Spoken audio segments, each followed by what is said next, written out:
নমস্কার। আজ আমি একটি কবিতা আবৃত্তি করে শোনাব।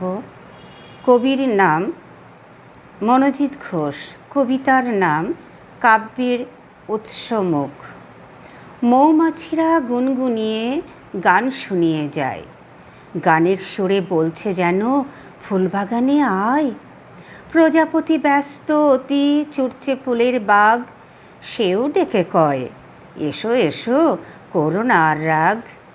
তাদের কথা রাখতে আমি গেলাম ফুলের বন, নানান ফুলের গন্ধে বর্ণে ভরে গেল মন। ফুল সুবাসে খুশবু ভাসে নিলাম ফুলের ঘ্রাণ, তৃপ্ত হলাম শ্রবণ করে নানা পাখির গান। ফুল পাখি সব বলল ডেকে লেখার খাতা কই, এই প্রকৃতির রূপ রচনায় আমরা খুশি রই। পাখি বলে কলম করো আমার ঝরা পাক, ফুল বলল দল নিংড়ে দোয়াদ ভরে রাখ। উপকরণ জুটল যখন কাগজ কোথা পাই, পদ্ম পাতা বলল হেসে আমি আছি ভাই।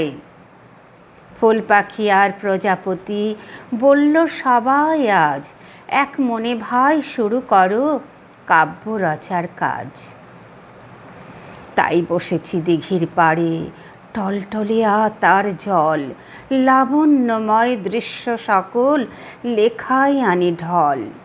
বিম্বিত হয় কাব্য মাঝে এই প্রকৃতির রূপ, এই প্রকৃতি কবি মনের কাব্য রসের কূপ।